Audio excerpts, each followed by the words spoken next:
I'm here with Alyn Smith, a member of the European Parliament, and I'd just like to ask, after Brexit, do you think more Scots will want to leave the European Union, and do you foresee a new referendum? Well, things are very fluid. This was not a referendum that we wanted. Our guys at Westminster opposed the idea that we should question our EU membership. We're not uncritical, but we are very pro-European in Scotland. We want to be part of the family of nations.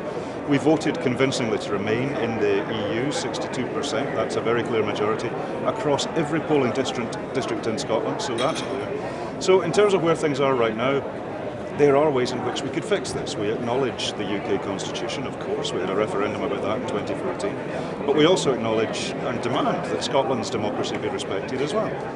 A hard Brexit, as looks like it's being taken forward by this Tory administration, is against the interests of Scotland's society, our economy and our place in the world. So we demand that that be respected. There are ways that we can find common ground. We put forward a variety of options papers about some sort of solution like Scotland and Northern Ireland stay within the EEA, while England and Wales move to some sort of other situation.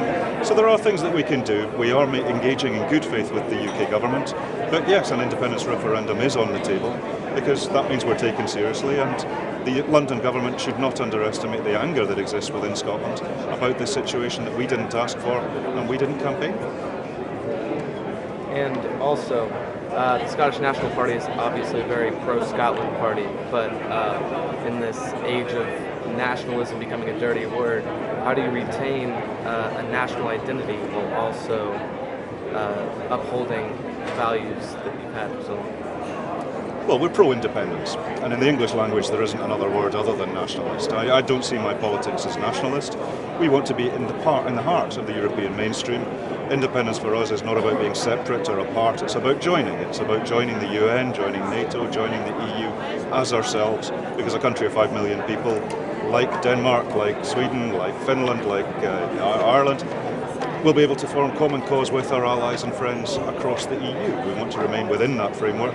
If the UK chooses to do something else, that's its democratic right, and that's important to us as well, of course, but we want to remain within the family of nations. We're the internationalists, so we want to be independent of an increasingly right-wing, hostile Tory government at Westminster, but that's the only thing we want to be independent from. So that's very much where we are.